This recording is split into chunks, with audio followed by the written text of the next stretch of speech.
And now we have Vera Belazelkoska, hopefully I got that right, joining us all the way from Toronto. And you have your Canadian cheer squad over here, so that's good. Vera joins us from Ulula, and that is a technology company, and it looks at how we can measure, monitor and manage labour risks across complex global supply chains. So fantastic piece of software. Vera's going to show us how you can look at factory workers in China to farmers in Indonesia. It's been leveraging digital tools to amplify workers' voices and de-risk operations to fight modern slavery. So welcome to the stage.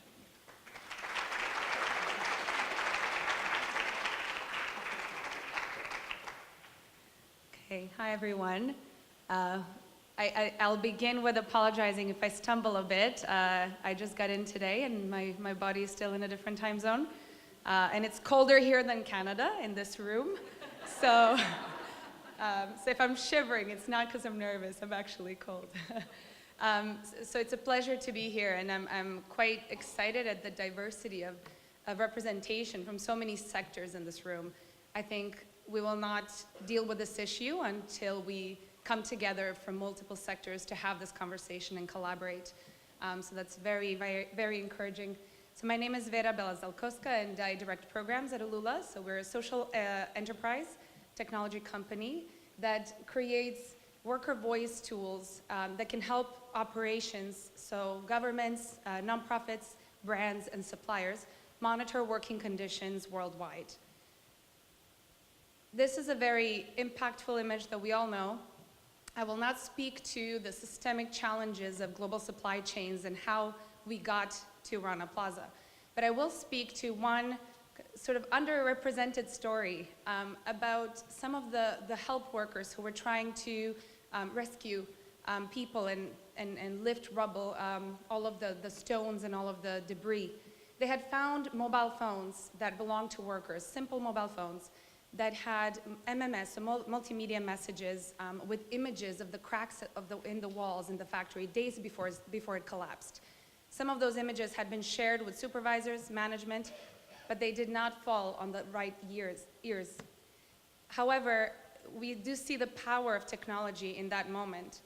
If that technology can actually channel those voices to the right ears, so that is the C-suite, those are the investors and the brands that produce and shop from these suppliers. We also have to think a little bit more creatively about audits. In this time, we know that Rana Plaza had been audited prior to collapse, and multiple companies had been held liable, even if, for example, those liabilities did not produce towards the benefit of the workers. Still, there was reputational damage, legal damage, and we're seeing a lot of corporates being held liable for these kinds of things in Canada as well. So both in retail as well as in the extractive sector. So thinking about what technology can do, it can expand the sample. When audits happen, they normally consult a handful of people, sometimes picked by management, workers that can speak the local language. And also audits happen at one point in time, and oftentimes they are announced. And even if they're unannounced, oftentimes management knows. So how can we use technology to expand the sample of people that we engage and collect data from, and how can we engage them continuously? And how can we collect that data at critical points in time to prevent disasters like Rana Plaza? And then collaboratively identify priorities and work together with suppliers, brands, and investors, as well as consumers, to shift the dial on this problem. However, when we oftentimes speak of technology and innovation, we get so far ahead because all of us have a computer in our pocket. But that is not the case for 4 billion people around the world. They are still offline. They do not have access to internet, data, affordable data, smartphones. So how can we talk about advanced technologies when those advanced technologies, unfortunately, are not in the hands of the people whose voices we want to amplify? So this is why at Ulula we created tools that are leveraging very simple telecommunication channels, those that most of us first interacted with when we had our first phone. So text messages and IVR, interactive voice response.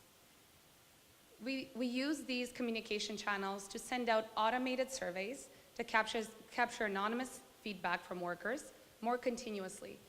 We also use it to set up grievance management systems that are anonymous, but also enable two-way communication. The comment box in the middle of the cafeteria in a factory does not work.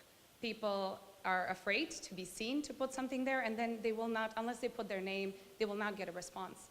So using digital technologies to be able to anonymously still interact with workers while resolving their issues is so important. And then not only collecting data from workers, what do we owe them? Raising awareness about labor rights and closing the feedback loop is extremely important when we're talking about engaging with workers in the supply chain. How do we do this? It is not simple at all, even though I try to simplify it in four steps. We oftentimes go with supplier buy-in and collaboration in mind. So the brands we work with, they engage their suppliers. We try to get their buy-in with access to data, also access to data that could be important to them, such as data that could potentially reduce turnover, improve worker satisfaction, and productivity. We inform workers and leverage local partners to do so. So around the world, we have partners, NGOs, consultancies, auditors, who can get on the ground and they know the local context and can onboard factory management and workers onto the Ulula platform. And then the two-way engagement continues. It doesn't happen once a year, but it happens continuously. Workers can initiate an interaction, or they can receive a phone call if they had provided their phone number. And these real-time insights really matter because action has to be taken right away. A child working 2 extra weeks can mean a lot of harm. So the data has to be actionable right now. So while we're talking about innovation, a simple engagement is actually a text message or an IVR chatbot that is quite easy to use. So we're using algorithms, we're using some artificial intelligence to understand how can we better engage with workers and make it immediate. So not a hotline that might require time to respond. However, on the side of management, we provide them with analytics that go beyond the simple. So aggregating data over time, tracking improvements, seeing cases, seeing response time. And this data is something that we always encourage that multiple stakeholders in the field leverage. So this is not exclusively for the brands that we work with, but actually factory management have access to this data as well. So survey results over time can be seen on the visual dashboard so that action can be taken and priorities can be identified. Just a few cases to highlight from the Asian region. So we did a pilot project with an industry association about 2 years ago, running quarterly surveys, and saw that we had quite high participation rates in many factories. Priorities that were identified were actually related to living wage, and as somebody had mentioned previously, that is a vulnerability. So absence of living wage is a vulnerability to child labor in the future. So these are really important learnings. Recently, we collaborated with the RSPO. We set up a survey and grievance reporting line in Indonesia and soon expanding across Malaysia. Just across 4 states that had high risk, we found that since June, we have had 7 quite serious grievance reports. 7 might seem like a small number, but this is actually quite a high number. And a third of them were from women, and women tend to be underrepresented in most of the grievance claims that had been seen before. We tried to also go outside of the factory approach.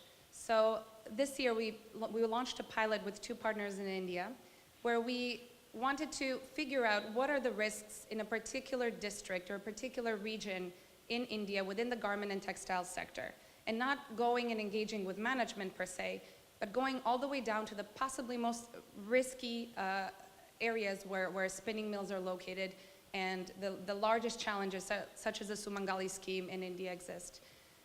What we found was quite devastating, and this is just a summary of results from one district of Erode in Tamil Nadu.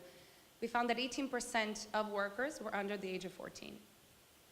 And we also found that 79% of workers reported that they don't have a contract, or they don't know if they do, so they might even be in another language that they don't understand.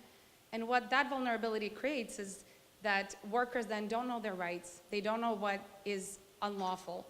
And of the 79% that reported that they don't have a contract, 32% who are women work 10 days or more continuously, which is against the Indian law.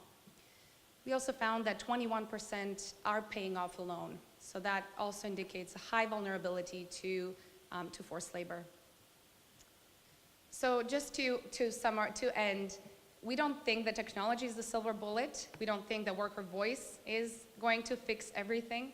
And if we're going to create more tools that are looking at both collecting data, disseminating data, standardizing data, we have to collaborate. And this is why we're always looking at different ways to merge these data sets and find more meaning faster, because there is no time to wait. Thank you very much.